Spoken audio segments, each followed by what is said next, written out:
নমস্কার বন্ধুরা, ময়দা, ডিম আর মুসুর ডাল দিয়ে আজকে তোমাদের সামনে একটি দুর্দান্ত স্বাদের নাস্তা তৈরি করে দেখাবো। চলো দেখে নিই ভিডিওটা প্রথম থেকে শেষ পর্যন্ত। এখানে 1 কাপ আমি ডাল ভিজিয়ে রেখেছিলাম 2 ঘন্টা, আর এইটাকে খুব ভালো করে হাত দিয়ে ধুয়ে পরিষ্কার করে নিতে হবে। তারপরে এখানে একটা মিক্সি জারের মধ্যে আমি ডালগুলো সব ঢেলে দিলাম। 2 গাঁট আদা আর 3টে কাঁচা লঙ্কা দিয়ে চাপা দিয়ে একটা মিহি পেস্ট বানিয়ে নেব। এইভাবেই কিন্তু এটাকে মিহি করে পেস্ট বানিয়ে নিতে হবে। তারপরে এখানে আমি একটা বাটিতে 1 বাটি ময়দা দিলাম, আর তার মধ্যে দিচ্ছি একটি মাত্র ডিম।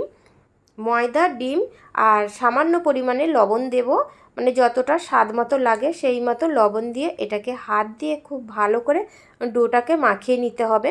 এখানে যদি জল লাগে অল্প পরিমাণে জল দেবে, তা নাহলে কিন্তু জল এখানে লাগবে না। এই ডিম দিয়েই ময়দাটা কিন্তু মাখা হয়ে যায়। আমার এখানে 2 চা চামচের মতন জল লেগেছে, খুব বেশি জল লাগে না। তোমরা যদি রুটিটা বেশি তৈরি করতে চাও, পরোটাটা, সেক্ষেত্রে ময়দাটা একটু বাড়িয়ে নেবে আর ডিমটাও বাড়িয়ে নেবে। এইভাবে খুব ভালো করে হাত দিয়ে থেসে থেসে মেখে নিতে হবে। যত থেসে নিতে পারবে এই পরোটা কিন্তু ততই সুন্দর হবে। এটাকে আমি হাত দিয়ে আবারও একটু মিনিট 5-এর মতন এটাকে থেসে নেব। থেসে নেওয়ার পরে এটাকে আমরা যেরকম রুটি করার সময় ডো তৈরি করি, লেচি কাটি, ঠিক সেরকমই আমি এখানে লেচি কেটে নিচ্ছি। এখানে টোটাল আমার 4টে লেচি হয়েছে।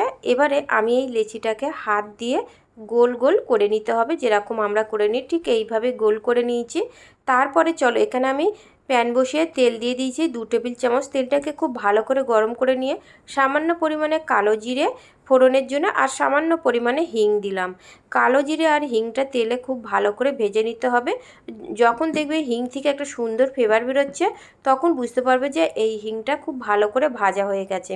এটা ভাজা হয়ে গেলে যে মুসুর ডালটা আমি পেস্ট করে নিয়েছিলাম, সেই মুসুর ডালটা আমি সব এর মধ্যে দিয়ে দিলাম। দিয়ে এটাকে 1 থেকে 1.5 মিনিট নাড়াচাড়া করলে কিন্তু এটা খুব সহজে ভাজা হয়ে যাবে। আর এর মধ্যে কিছু উপকরণ দিলাম, স্বাদ মতন লবণ দিলাম আর সামান্য পরিমাণে হলুদ দিয়ে এটাকে আমি তেলের সাথে খুব ভালো করে ভেজে নেব। আর এই সময় গ্যাসের ফ্লেমটাকে একদম লো ফ্লেমে রেখে এটাকে ভেজে নিতে হবে, তা নাহলে তলা থেকে এটা জড়িয়ে যাবে। দেখো এটা কিন্তু শক্ত হয়ে গেছে। এবারে এটাকে আমি নামিয়ে নেব। তারপরে যে ডোটা আমি তৈরি করেছিলাম লেচিটা, সেই লেচিটা এখানে আমি প্রথমে অল্প করে ময়দা দিলাম। ময়দা দিয়ে এটাকে আমি পাতলা করে বেলে নিতে হবে। যত বেশি পাতলা করবে এই পরোটাটা কিন্তু খুব ভালো হবে। এইভাবে আমি পাতলা করে বেলে নিয়েছি। তারপরে যে ডালটা আমি রেখেছিলাম সেই ডালটা আমি মাঝখানটায় দিয়ে দিলাম। একটু শক্ত হয়েছে অসুবিধা নেই। এখানে এটাকে হাত দিয়ে এটাকে ভেঙে গুঁড়ো করে দিতে হবে।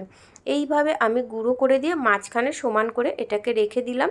তারপরে এটাকে আমি কিভাবে উল্টে দেব তোমরা একটু দেখো। আর এই চারধার থেকে একটু জল লাগিয়ে দিতে হবে, যাতে এটা আঠার কাজে লাগে। এইভাবে তারপরে তুলে এক সাইডটা এরম ওপর দিকে দিয়ে দিচ্ছি। তারপরের সাইডটা দেখো আমি কিভাবে দিচ্ছি, একটু ক্যারা করে এটাকে দিতে হবে। এইভাবে দিয়ে দাও, ঠিক ট্রায়াঙ্গেল শেপের মতন এটাকে তৈরি করতে হবে। আবারও আমি অপর দিকটা দেখো একটু দু সাইডে একটু মুড়ে দিতে হবে, দিলে একটু সুন্দর দেখতে লাগে। আর এর মধ্যে আবারও আমি একটু জল লাগিয়ে নিলাম, যাতে খুব ভালোভাবে এটা সেট হয়ে যায়। আবার দেওয়ার পরে এটাকে আমি তুলে আবারও আমি এর মধ্যে চেপে খুব ভালো করে হাত দিয়ে এটাকে সিল করে দিতে হবে, যাতে ভাজার সময় খুলে যেন না যায়। আর দেখো উল্টো দিকটাও দেখো কতটা সুন্দর, পুরো কিন্তু মুসুর ডালে যেটা তৈরি করেছিলাম সেটা পুরোপুরি বোঝা যাচ্ছে। আগে থেকে এখানে প্যানটাকে গরম করে নেওয়ার পরে যে দিকটায় সিল করা হয়েছে সেদিকটাই চাপা দিয়ে এটাকে ভেজে নিতে হবে। দেখো কত সুন্দর ফুলে গেছে, একদিকেই কিন্তু ভাজা হতে খুব সুন্দরভাবে ফুলেছে। এটাকে আমি উল্টে নিচ্ছি, উল্টে পাল্টে আমি আবারও উল্টে নিচ্ছি। এইভাবে 3 থেকে 4 বার উল্টে পাল্টে মিডিয়াম টু লো ফ্লেমে রেখে এটাকে ভেজে নিতে হবে। ভাজা হয়ে গেলে এর মধ্যে অল্প পরিমাণে আমি সাদা তেল দিলাম। সাদা তেল দিয়ে এইভাবে ঘুরিয়ে ঘুরিয়ে এটাকে চেপে চেপে ভেজে নিতে হবে। আবারও এটাকে আমি উল্টে দেখাচ্ছি, দেখো উল্টো দিকটা কতটা সুন্দর ভাজা হয়েছে।